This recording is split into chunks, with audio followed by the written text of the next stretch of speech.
All right, so you continue now with chapter 20, the medium's moral influence in mediumship.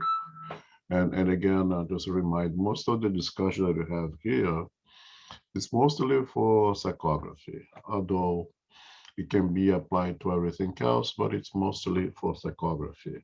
Okay. Um, just a quick recap of what we studied last week. Um,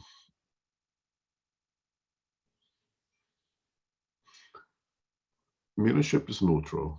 It does not have a quality per se to say mediumship is good, mediumship is bad.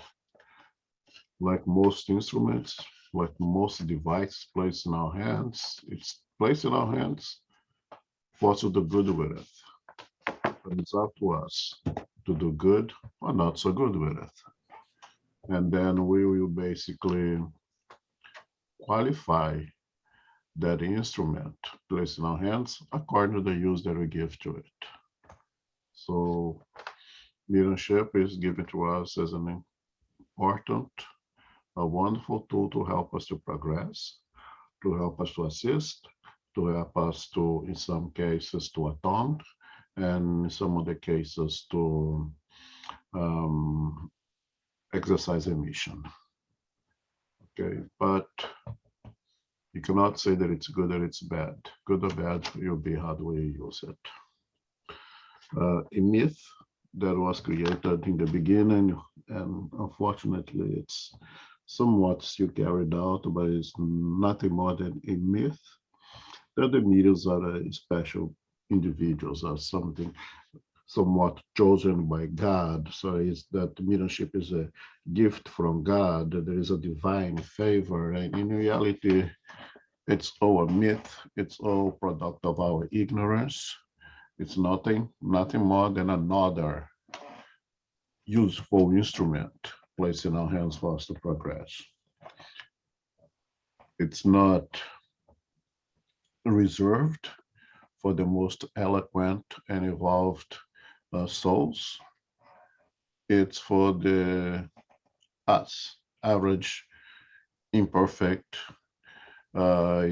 spirits reincarnate on earth in great need of learning.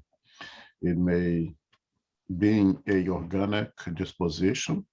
It may be extremely ignorant soul may be reincarnate with this organic disposition, or maybe a more elevated, more eloquent spirit as well. So there is no special qualifications for one to be a medium. One may be incarnate with this organic disposition, being extremely ignorant or extremely enlightened at earthly level. Let's keep that in mind, at earthly level. Okay, and we went up to item 7 yesterday. Today start at item 8.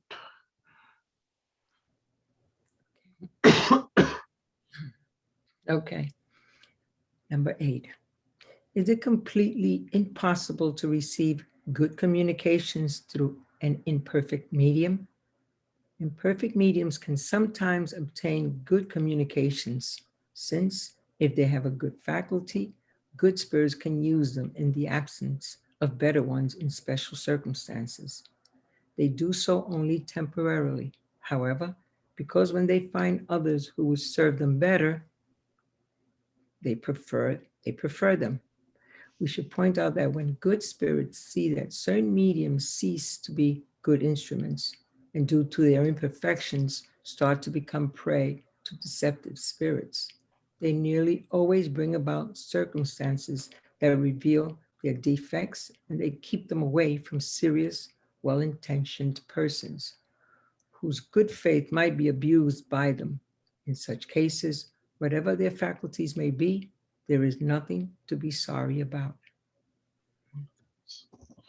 So again, to recap, we have to see what is categorized by imperfect mediums.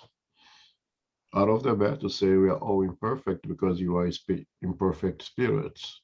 So everything that we do, everything about us is imperfect. There is nothing perfect about the human race at this level. Okay, so what does it that it means?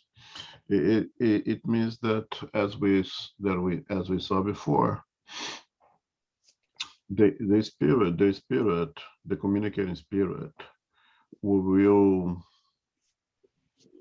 use the meter as an instrument to express its thoughts, and it's able to find in that medium, in that soul, in the soul of the medium,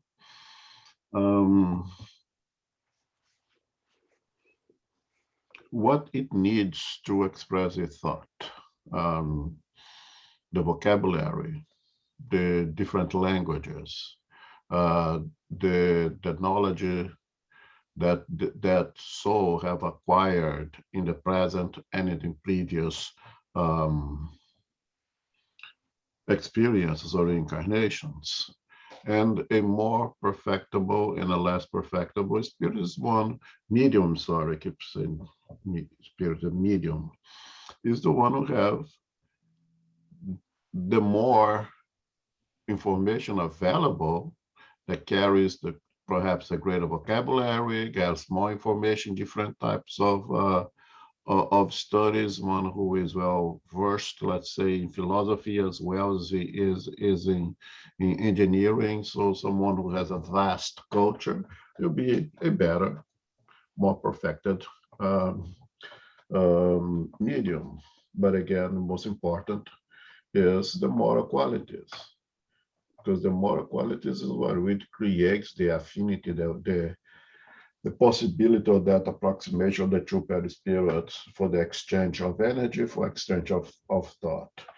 So the imperfect spirit here is the one who has less things that can provide to that spirit, so that spirit can express its thoughts at the most fidelity as possible. And as I said, spirits will use what they have available to them. They will do the best what they have. It's not like, a good violinist goes to give a concert, and they gave that violinist not a good quality violin, and they'll say, okay, with this violin I will not play. This is not at my level. Okay, a spirit who is willing to teach, who is willing to assist us, then you make use of that instrument. Well, this is not the best violin, but that's what we have best available. I will not be able to express all my musicality using this violin, but I'll do my best. I'll do the best that I can with that. And naturally, he'll play with that instrument. And that if he used a better quality instrument, the music would be better, of course. Same thing with the spirits, using a medium as an instrument. And I had to read this Kardec's comment quite a few times to understand what he's trying to say over here. If the spirit is able, and again, we talk primarily psychography here, we talk primarily talking spirits in this case here, are more elevated spirits try to teach us, try to provide us good messages. We're not talking about the work of rescue, we're not talking about the work of assistance of needy, suffering spirits. It's obvious to the reading that we hear that that's what we're talking about, right? Spirits trying to assist us. And of course, if a spirit has a better instrument, he will opt to use a better instrument. The violinist gave him 2 or 3 different violins to pick for the concerto. He'll pick the one that is the better one between the 3 or 4 available to them. So this is just common sense. Now, the Kardec's comment over here in the smaller letter, I had to read quite a few times. And I say, we should point out then when good spirits see that certain mediums cease to be good instruments and due to their imperfection start to become prey of deceptive spirits, they nearly always bring about circumstances that reveal their defects. And they keep them away from serious, well-intentioned persons. I have trouble reading this, perhaps my ignorance. But what Kardec is telling here is that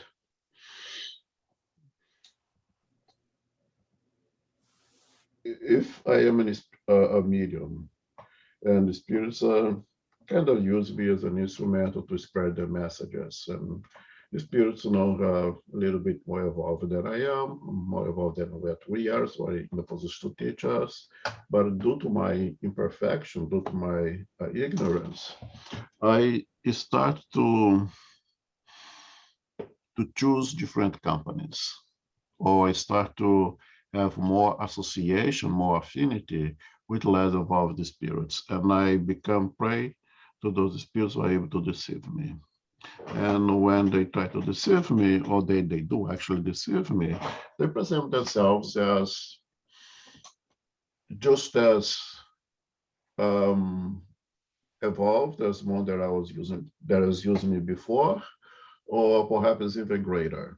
Maybe I'm receiving messages of spirits, they're better prepared than I am, but then all of a sudden, I start receiving messages from St. Francis of Assisi. I start receiving messages from, I don't know, Joan of Arc, and definitely those spirits, it's obvious, right, that these are being deceived by those spirits who are less evolved, but eloquent and smart enough to fool me. And they can fool me because of my pride. Well, now I'm receiving messages from St. Francis. I'm the greatest medium on earth. And things like that. The good spirits will try to alert me. They will create circumstances that reveal the true identity of those spirits who are deceiving me. And it's up to me, of course, to open my eyes and follow. If I choose not to, then it's my choice. But they'll do everything that they can to keep those spirits away from serious, well-intentioned persons.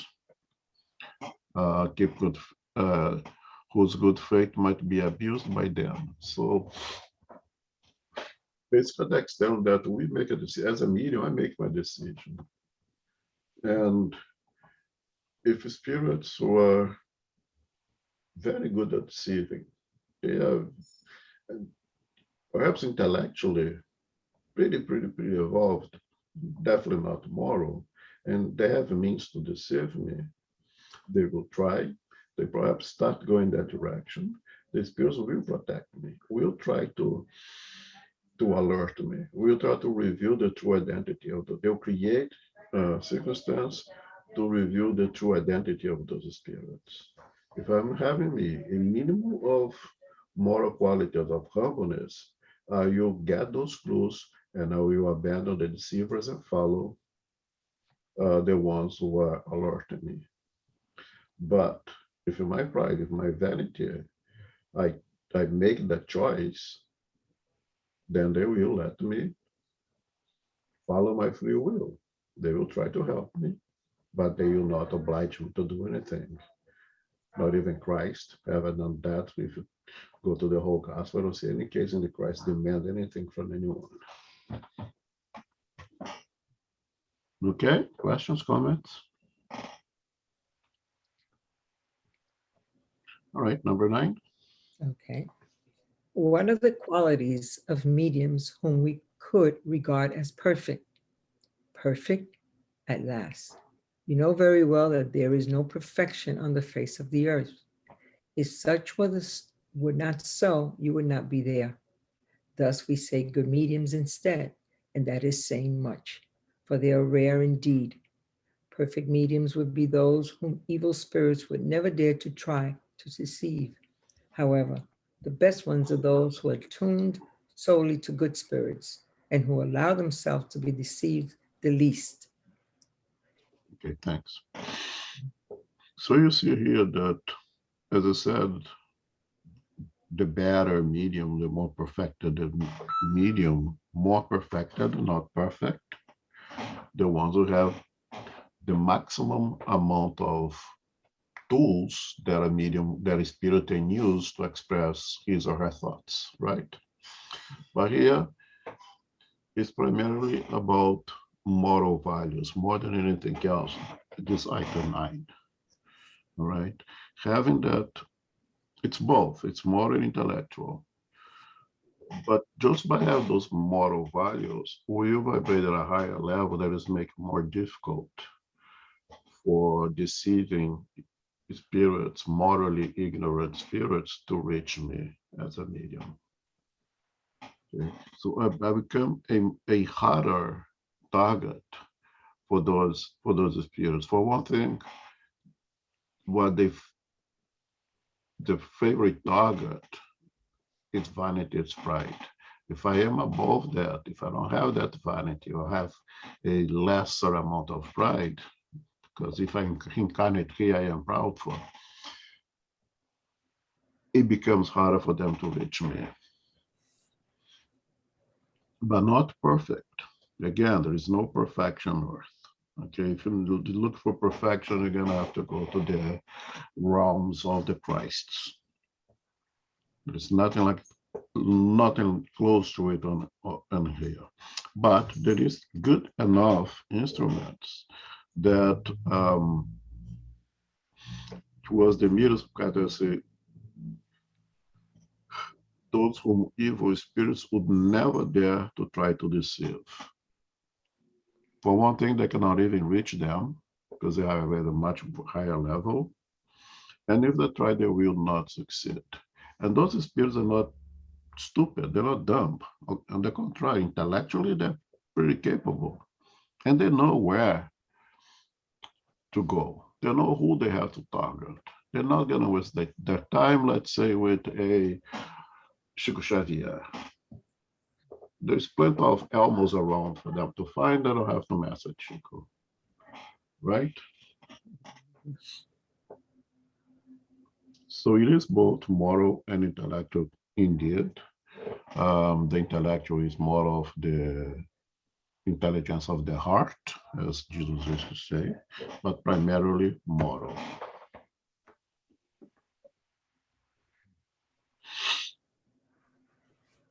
Okay, questions, comments?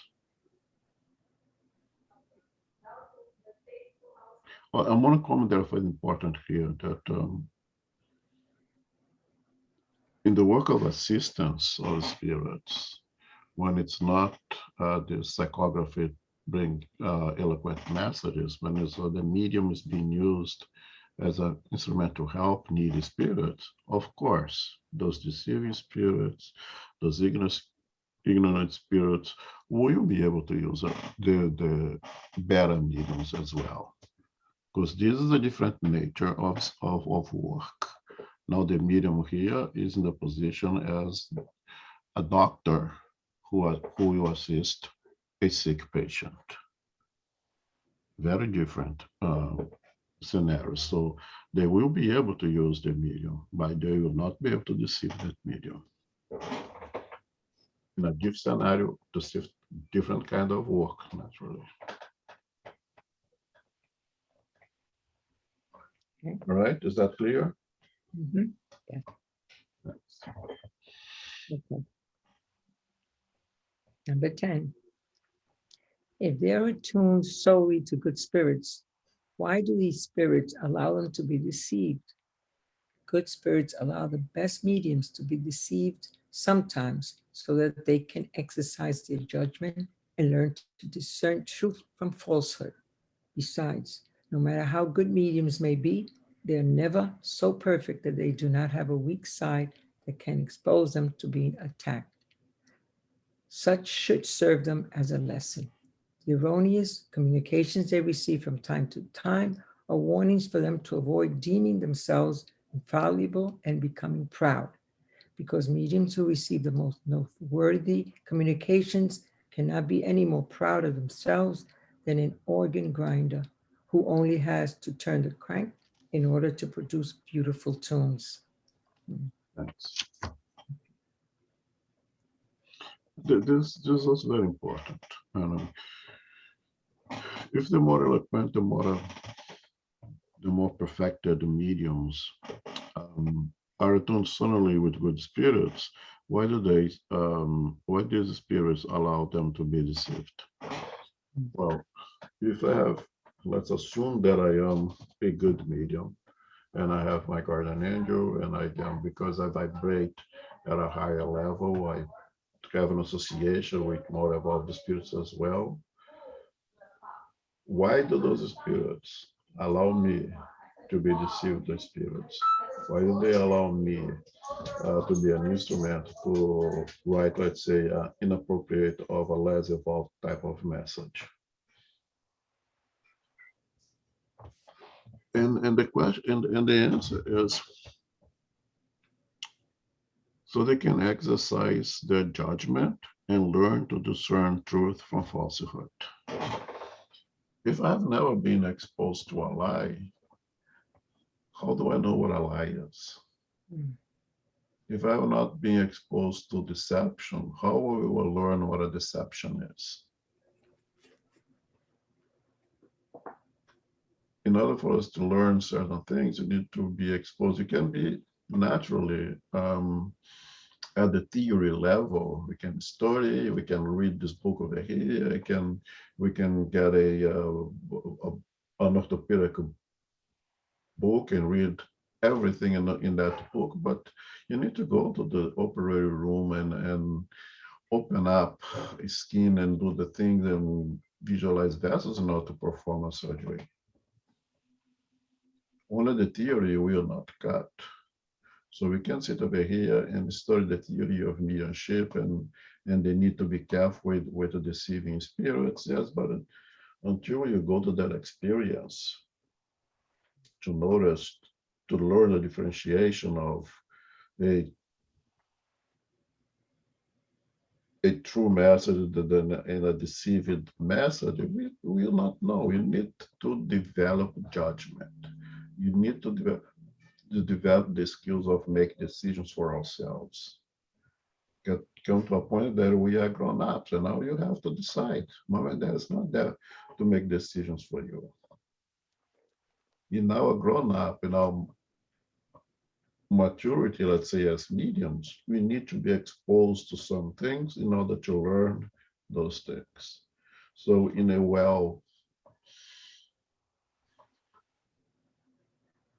a protected environment, mediums, even well-intended, doing their best, they will be exposed to deceiving mediums, to deceiving spirits, I'm sorry. And they will have to exercise judgment. As a learning, at a certain point in a learning curve, we're gonna have to make decisions. We're gonna have to be exposed to all those things in order to really learn.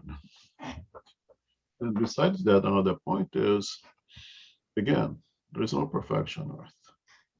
We are all pretty much at the same level, so we are all pretty much ignorant. We are all quite deprived of most of the virtues. Okay.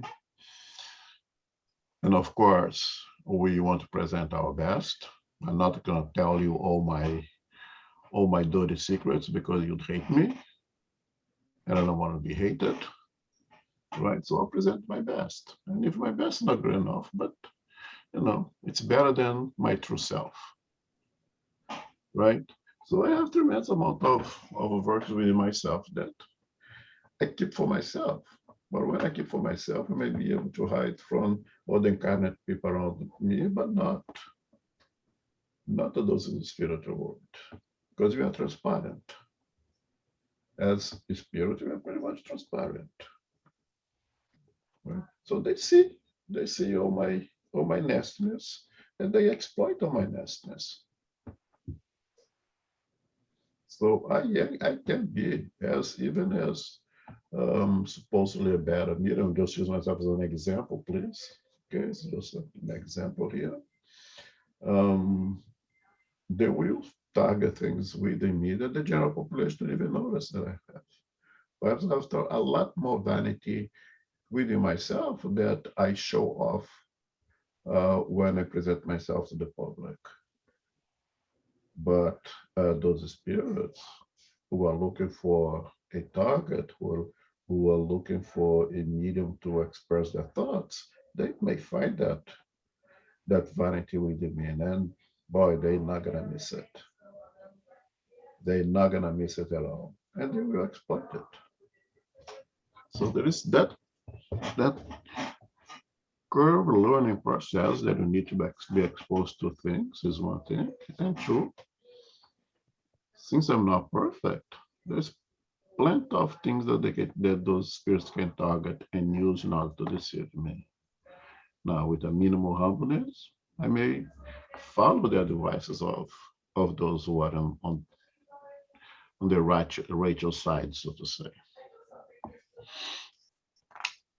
And again, pride and vanity is really what really compromise as a medium as the most.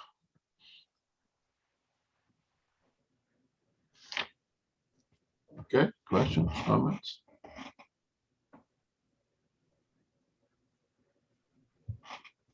Number 11. 11. What conditions are necessary so that the word of highly, what conditions are necessary so that the word of highly evolved spirits come?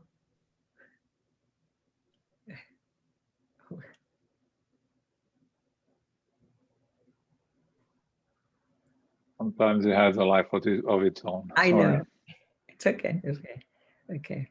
What conditions are necessary so that the word of highly evolved spirits? There you go again. Unbelievable. Okay. And there goes again. Okay. Number 11, right?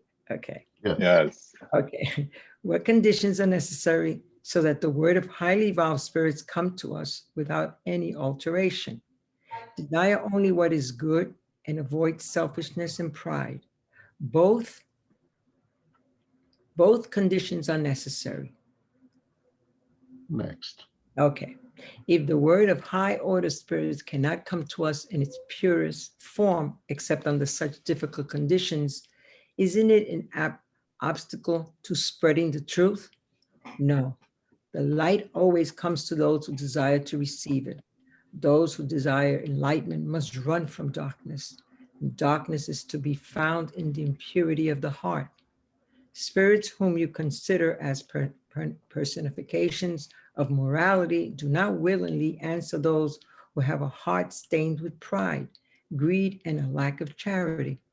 Therefore, let those who desire enlightenment free themselves of all human vanity and humble their reason before the infinite power of the Creator. This will be the best proof of their sincerity. All are able to fulfill this condition. Okay. So we have already studied and understood that a communication, a psychography, will always carry in it something of the medium itself. It's almost impossible to be a 100% purely from the spirit. If nothing else, at least the style of the writing perhaps will come from that medium.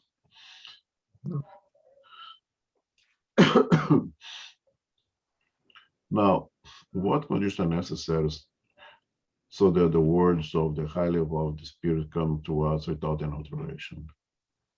To desire only what's good and avoid selfishness and pride. both conditions are necessary. So basically, if it was on Earth, we all failed already. Perhaps with 2 or 3 exceptions in the planet, 4 of us can say that we desire only what's good, and we are free from selfishness and free from pride.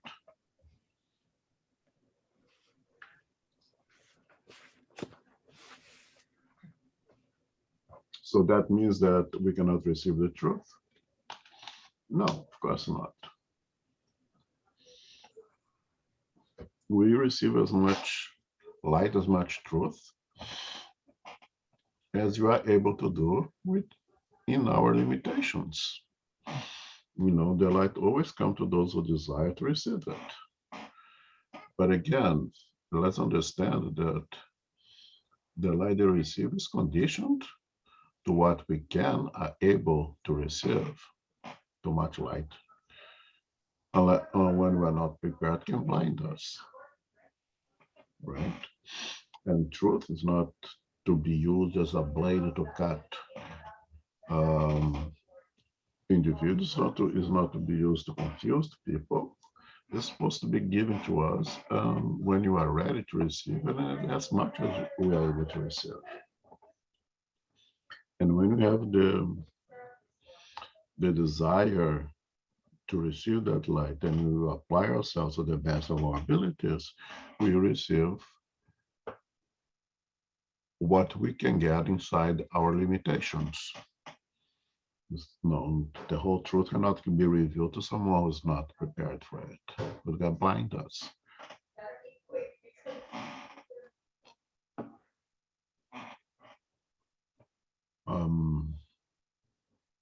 Comments?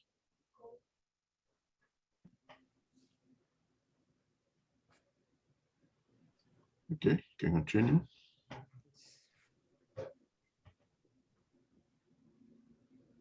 To 27. Even though mediums are merely instruments with regards to execution, they nevertheless exert a large moral influence because communicating spirits identify with the medium spirit. And for this identification, there must be sympathy between them. We might even say an affinity. The soul exerts a kind of attraction or repulsion upon the communicating spirit according to the degree of similarity or dissimilarity between them. Thus, good souls have affinity with good spirits, and bad souls have affinity with bad spirits, from which it follows that the moral qualities of mediums have a capital influence upon the nature of the spirits who communicate through their intermediation. If mediums are morally lacking, less evolved spirits huddle around them and are always ready to take the place of the good spirits the mediums try to contact. The qualities that attract the preference of good spirits are goodness, benevolence, simplicity of heart, love for one's neighbor, and detachment from material things. The defects that repel them are pride, selfishness, envy, jealousy, hate, greed, sensuality, and all the passions that keep humans attached to matter. Okay, so again, as a reminder, we're talking about primarily here in this case, mediums doing work of psychography, bring messages, be an instrument of more elevated spirits. Not here talking about work of rescue, work of assistance of needy spirits. Okay, and here the moral qualities of the medium is essential because it does, even though it's just an instrument, a spirit, I'm sorry, needs to go in association with the two perispirits, finding the perispirit of the medium, what is necessary to express its thoughts. If that spirit wants to speak about humbleness, assistance to the need, and the medium. And again, going back here, the word Kardec used soul. by definition, spirit, as we know, is an incarnated spirit. By that, make sure to use the word very appropriate in accordance to spiritualist terminology, right? The spirit, communicating spirit, find in the soul of the medium affinity in association to what is trying to express. In this case, humbleness and assistance to the needy, but only finds in that soul a hardened heart, only finds selfishness and pride. It becomes very difficult for that spirit, if not impossible, to express those thoughts. It does not find in there the necessary tools to express the thoughts of humbleness. So it becomes a problem of affinity, right? Again, I'll repeat, they'll use whatever they have available, and they will be able to express only what that soul is have available to express. So if it's the violin is not tuned, regardless of the qualities of the violinist, the music is not going to come out good. Right? But they will do their best. So that through moral qualities, we create affinity with spirits. Now, the higher my moral qualities, I will have affinity with more evolved spirits, the more deprived I am of virtues and the rich I am of vices. I'll make association with spirits with the same kind of moral qualities and these qualities.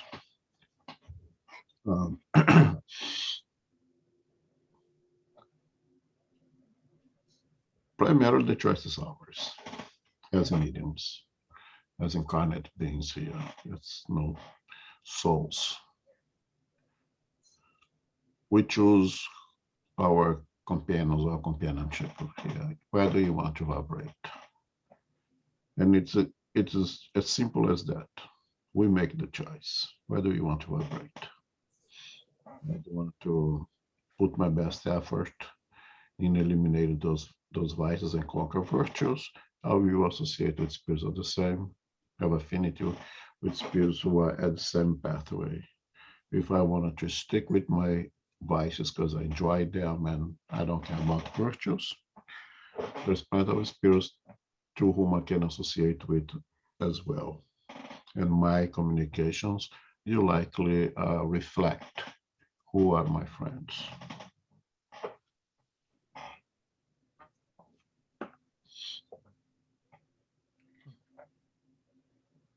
Okay. Okay. 28. To 28. All moral imperfections are open doors for evil spirits. But the one they most easily exploit is pride, because pride is the one that people least often confess about themselves.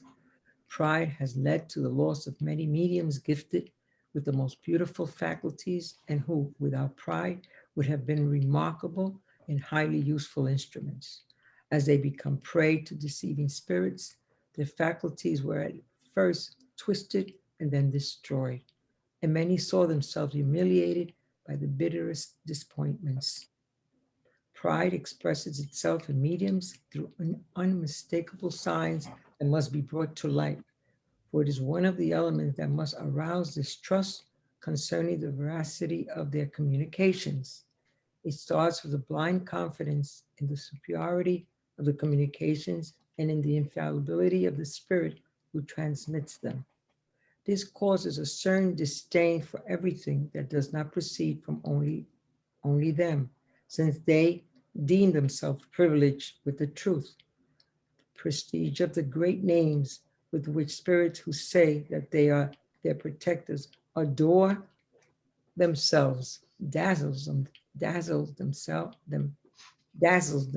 and since their vanity would suffer if they had to confess that they have been duped, They reject every type of counsel and even avoid it altogether, shutting friends and anyone else who might possibly be to open their eyes. Even if they were to agree to listen to such persons, they would not assign any importance to their warnings, for to doubt the superiority of their guiding spirit would almost be blasphemy. They are upset by the least disagreement, by the slightest critical observation, and they sometimes end up by even hating the persons who have tried to be of help to them. Due to the isolation caused by the spirits who do not wish to be contradicted, these same spirits do everything they can to entertain these mediums' illusions by leading them to naively regard the most absurd matters as being sublime. Therefore, blind trust in the superiority of the communications they receive, disdain for those that do not come through their intermediation, unreflective regard for grand names, rejection of counsel, distrust of any criticism, avoidance of those who can provide disinterested opinions, and confidence in their own skill despite their lack of experience. These are the characteristics of proud mediums.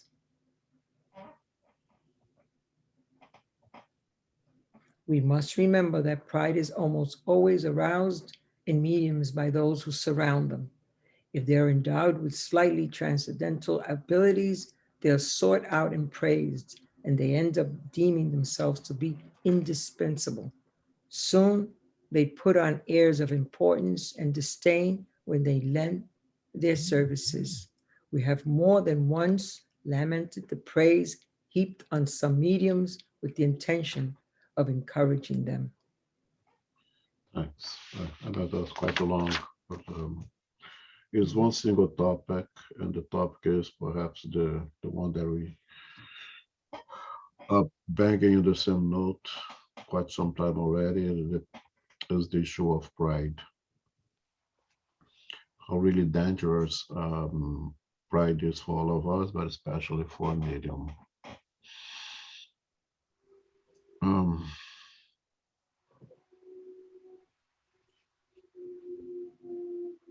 we can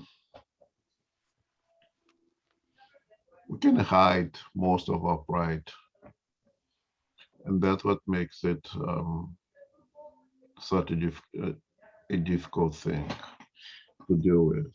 Because again, as a prideful person over here, I can hide my pride and even pretend to be the opposite. I may pretend to be humbled and a generous pride a person and be really pretty good wolf dressed in sheep clothes. That my pride may not be perceivable, but most of those incarnate amongst me. But again, to it, in the spiritual world, I am transparent. We are transparent. We cannot hide ourselves. And again, that's the target that a deceiving spirit will never miss. That is that big bull's eyes in our forehead that they will not miss at all.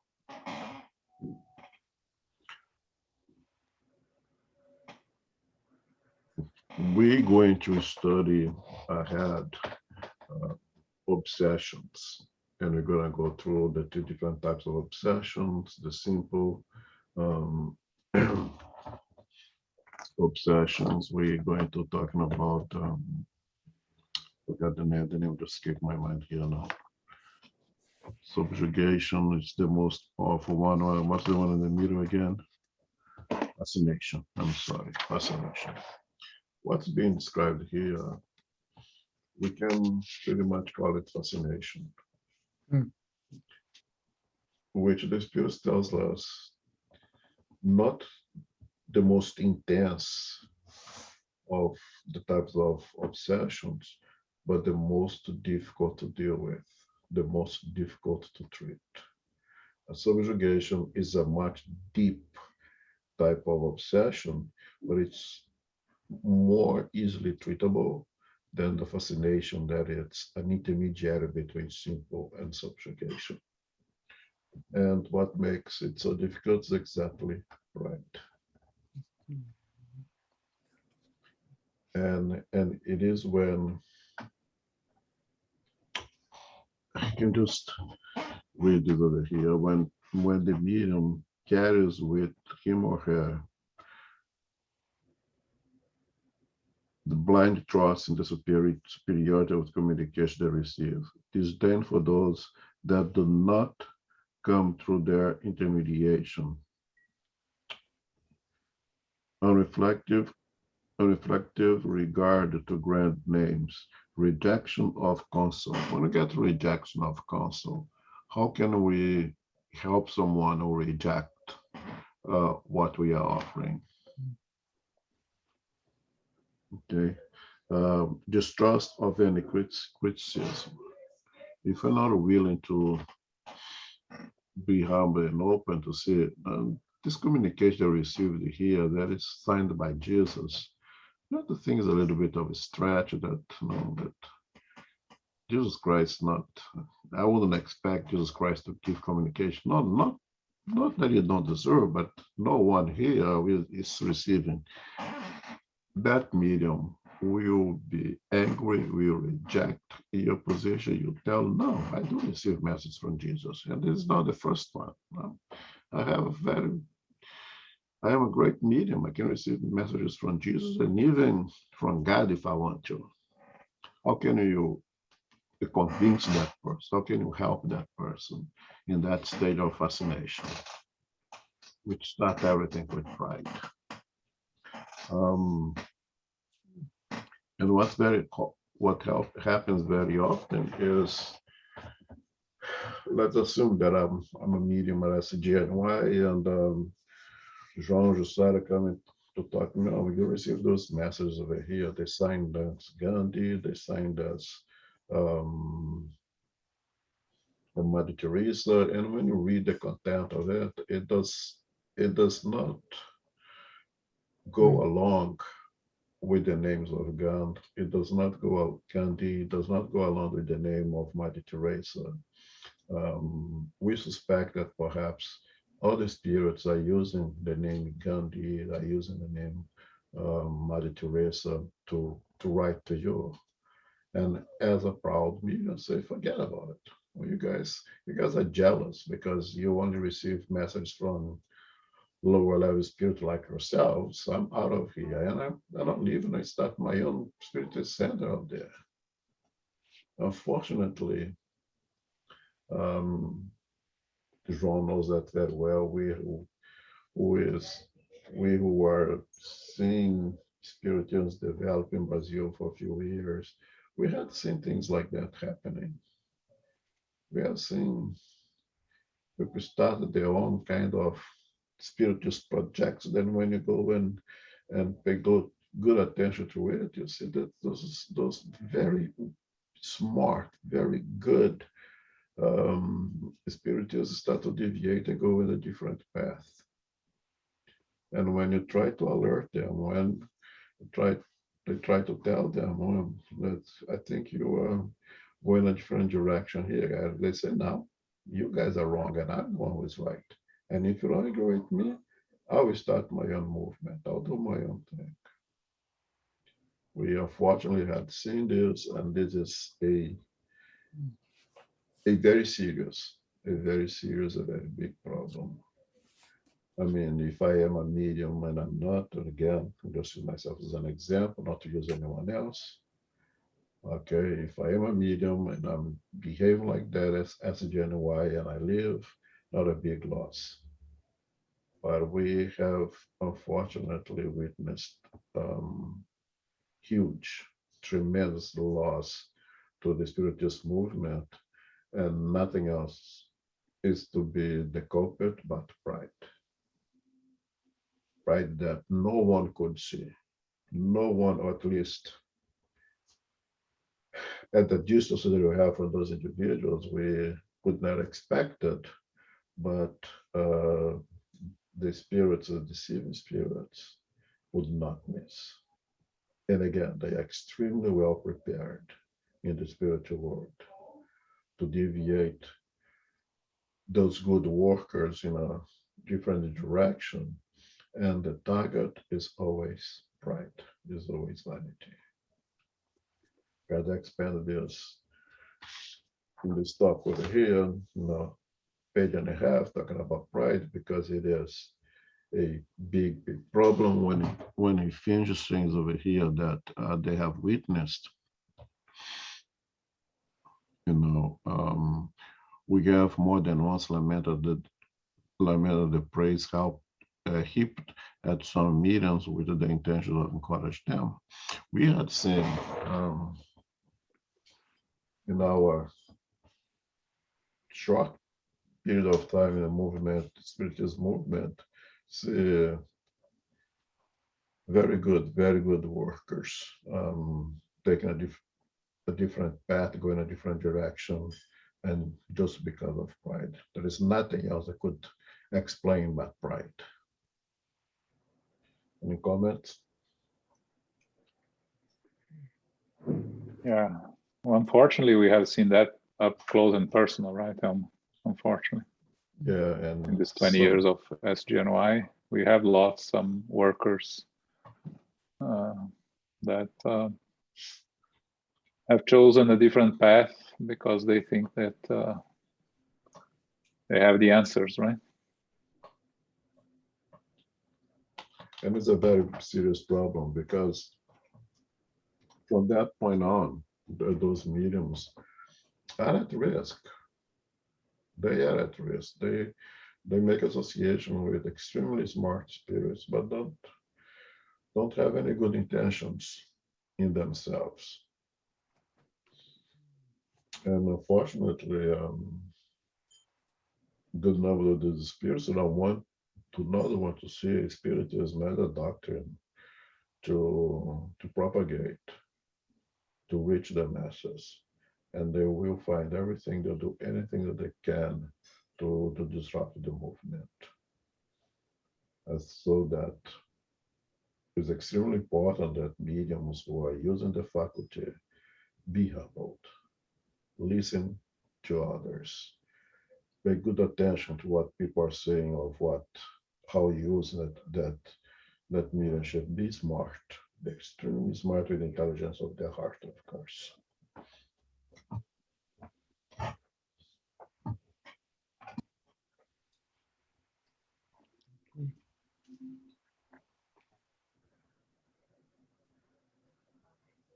Okay, next. Okay. 229. On the other side of the coin, let us emphasize the picture of mediums who are truly moral, in whom we can trust completely. First, let us suppose an ease of performance sufficiently great to enable spirits to communicate freely without the burden of any material difficulty.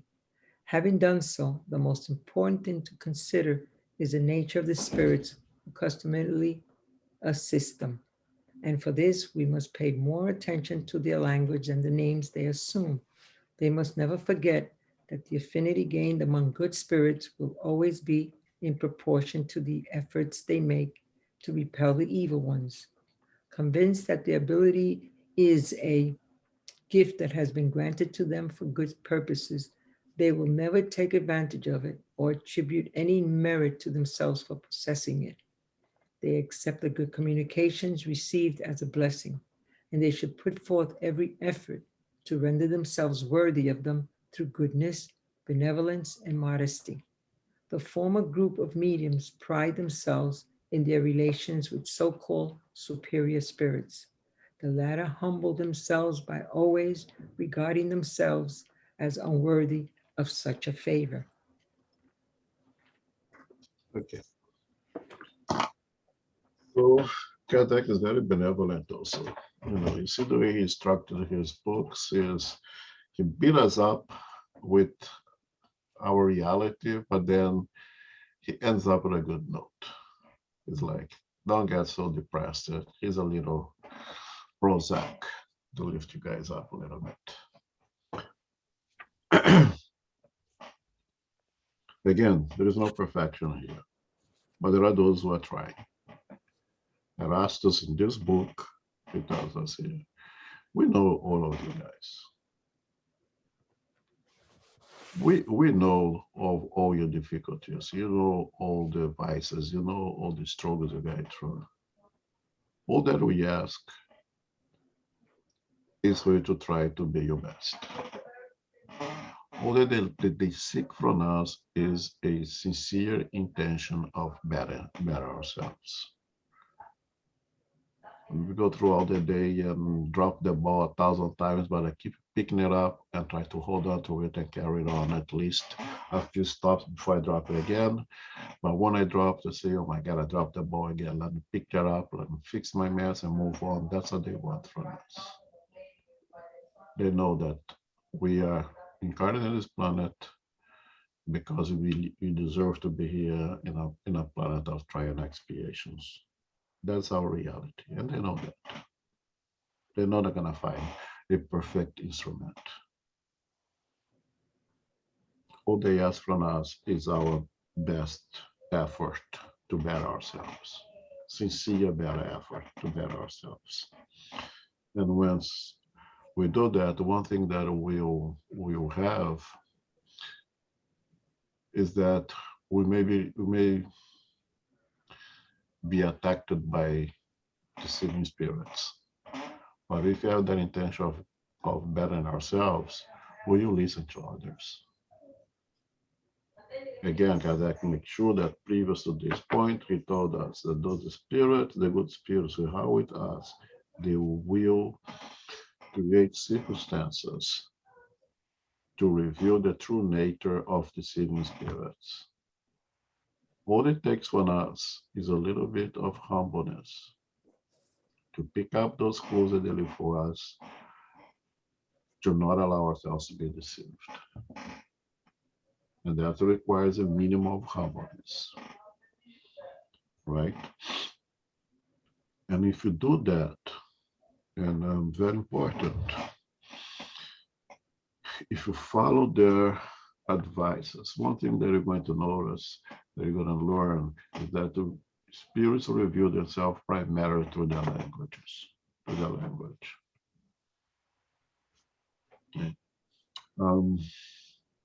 We will be assisted. They know that we are potential prey of deceiving spirits. They will protect us. I cannot do everything for us, but they will do protect us.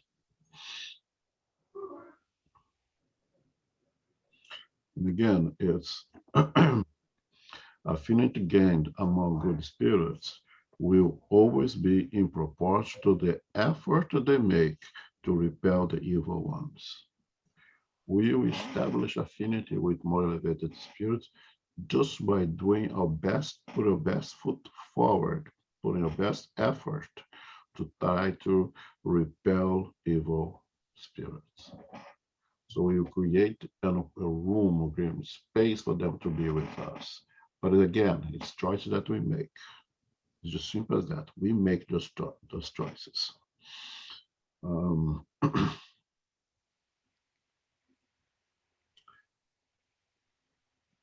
I don't think none of us will free ourselves completely from pride, but you should have a minimum of humility that someone say, I'm being proud for. I will accept that. Oh yeah, I'm being proud for. I'm correct here. That's all they can do. And then tomorrow be proud for again. And they will correct me again. And I say, yeah, I failed again. Let me try better. I create an opportunity for them to stay with me. But when they can say, oh, you're being proud for say, you don't know me. Just leave me alone. Then they will leave me alone. It's my choice. Again, it's a choice. You should have the humbleness at least to accept that we are proud for. And then we can make correction. Or if you don't see ourselves as such, what's there to correct then?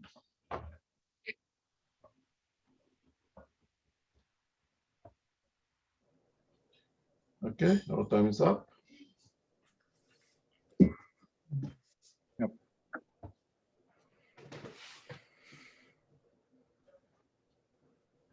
Okay. Okay. Final prayer, please. Okay. To our spiritual benefactors, to all spiritual guidance that have been given here in this meeting tonight, the guidance of our Christ, Jesus Christ, the assistance of all who have participated in our meeting tonight, we are grateful for. We thank you, dear Father, for allowing us again to gather together in continuation of our studies from the Spirit's book and the Medium's book. May we continue throughout the week focusing in our studies, and most important, to continue our prayers for the assistance of our planet Earth, for all that are still going through difficulties and hardships. May we keep our hearts filled with charity and love to all that are needed. We are grateful for the Spiritist Federation, for the United States Spiritist Councils, for our teachers, Jusara Congo, Joao Congo, and Elmo Deslantes, for the mediums that work so hard in helping both spiritual and physical world. We are grateful for that. May we continue throughout the week with our studies in our groups,